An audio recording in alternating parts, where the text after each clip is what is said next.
TRS వర్గాలు ఈ తాజా మెజార్టీ ఎందుకంటే కడియం శ్రీహరి మెజార్టీని బ్రేక్ చేసిన రీతిలో పెద్ద ఎత్తున మెజార్టీ సాధిస్తుంది. ఇప్పటికే 4,02,000కు పైగా మెజార్టీ సాధించిన నేపథ్యంలో పార్టీ వర్గాల నుంచి ఎలాంటి రెస్పాన్స్ వస్తుంది? జీహెచ్ఎంసీ ఎన్నికలకి పెద్ద గొప్పతనాన్ని ఆపాదించవద్దంటూ కేటీఆర్ కూడా ఒక కామెంట్ చేసిన నేపథ్యంలో పార్టీ వర్గాలు ఏమంటున్నాయి?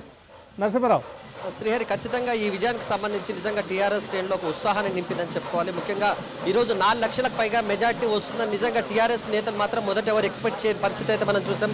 ప్రచార సమయంలో కూడా చాలా మంది నేతలు 3 లక్షల వరకు చేరుకుంటుందన్నారు. కానీ ఇప్పుడు ఏకంగా 4 లక్షలు కడియం శ్రీహరి గతంలో జరిగిన ఎన్నికలకు సంబంధించి 3,94,000కు సంబంధించి మెజార్టీని ఇప్పటికే టీఆర్ఎస్ దాటింది. 4 లక్షలకు చేరుకున్న నేపథ్యంలో మనతో పాటు సుమన్ ఉన్నారు. సార్, మొదటగా ఎన్నికలు వచ్చిన సమయంలో కానీ ప్రచారం జరుగుతున్న సమయంలో 4 లక్షల మెజార్టీ వస్తుందని టీఆర్ఎస్ ఊహించింది. కేసీఆర్ గారు మొదటి నుంచి విశ్వాసం వ్యక్తం చేస్తున్నారు. ఎందుకంటే ప్రజల్లో మనం ప్రభుత్వం తీసుకుంటున్నటువంటి సంక్షేమ కార్యక్రమాలు, అభివృద్ధి కార్యక్రమాల పట్ల చాలా సానుకూలత వ్యక్తమవుతూ ఉంది. కాబట్టి డెఫినెట్గా మంచి రిజల్ట్ వస్తుంది, 4 లక్షల మెజార్టీ దాటుతుందని మొదటి నుండి కేసీఆర్ గారు కూడా విశ్వాసం వ్యక్తం చేస్తూ ఉన్నారు.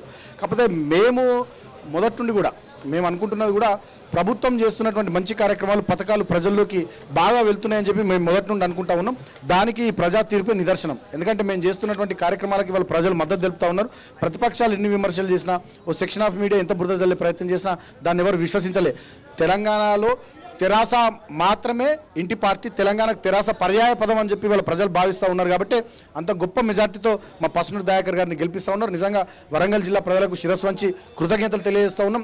ఎందుకంటే ఇంత అద్భుతమైనటువంటి మెజార్టీ ద్వారా మా లోపల ఉత్సాహాన్ని నింపుతూ ఉన్నారు. ఈ గెలుపు మా బాధ్యతను పెంచింది. ఇంకా మరింత గొప్పగా అనేక రకాలైనటువంటి సంక్షేమ కార్యక్రమాలు, అభివృద్ధి కార్యక్రమాలు తీసుకొని కేసీఆర్ గారి నాయకత్వంలో మా ప్రభుత్వం ఇంకా అద్భుతంగా పనిచేయడానికి దోహదపడుతుంది. మీకు 4 లక్షల మెజార్టీ ఇచ్చారంటే ప్రజల్లో ఇంకా మీ పైన నమ్మకం ఉంది. కానీ మీరు ఇంకా కొంచెం చేయాల్సిన పనులు ఉన్నాయి. కొంత విపక్షాలు కూడా విమర్శించాయి. గతంలో హామీలు అయితే ఇచ్చారు కానీ గ్రౌండ్ లెవెల్లో ఇంకో కొంత అమలు జరగట్లేదని కొంత విమర్శ ఉంది. ఈ మెజార్టీ నేపథ్యంలో ఆ పనులు ఏమైనా వేగవంతంగా జరుగుతాయా, లేకపోతే ఎట్లా చూస్తారు? అసలు మేము ఎన్నికల మేనిఫెస్టోలో చెప్పినవే కాకుండా చెప్పని కూడా చాలా చేస్తున్నాం. వాటర్ గ్రిడ్ మేము ఎన్నికల మేనిఫెస్టోలో చెప్పంది కూడా చేస్తూ ఉన్నాం. అదేవిధంగా కళ్యాణ లక్ష్మి, షాదీ ముబారక్ పథకాలు మేము ఎన్నికల మేనిఫెస్టోలో చెప్పలే. ఎస్సీ ఎస్టీలు, మైనార్టీల ఇళ్లలో 51,000 రూపాయలు కట్నంగా పెళ్లికి ఇచ్చేటటువంటి పద్ధతి. అదేవిధంగా సన్నబియ్యం, హాస్టల్ స్కూల్ విద్యార్థులకు సన్నబియ్యం మేము ఎన్నికల మేనిఫెస్టోలో చెప్పలే. అయినప్పటికీ కూడా మేము చేస్తా ఉన్నాం. అనేక కార్యక్రమాలు మేము చేస్తూ ఉన్నాం. ప్రతిపక్షాలు మాట్లాడాలి కాబట్టి మాట్లాడుతూ ఉన్నాయి. అనవసరంగా ప్రతిపక్షాలు దుష్ప్రచారం చేస్తూ ఉన్నాయి తప్పితే కన్స్ట్రక్టివ్గా విమర్శలు కానీ, సద్విమర్శలు కానీ, నిర్మాణాత్మకమైన సలహాలు, సూచనలు వాళ్ళు ఇస్తలేరు. మొన్నటి ఎన్నికల ప్రచారంలో మీరు గమనించినట్టయితే అన్ని పార్టీలు, కమ్యూనిస్ట్ పార్టీలు, Bharatiya Janata party, Congress party, YSR Congress party ఏమన్నారు? కేసీఆర్కి బుద్ధి చెప్పండి, కేసీఆర్కి బుద్ధి చెప్పండి అన్నారు. ఇవాళ వాళ్ళకే బుద్ధి చెప్పారు ప్రజలు. ఇప్పటికైనా వాళ్ళ పద్ధతి మార్చుకుంటే మంచిది.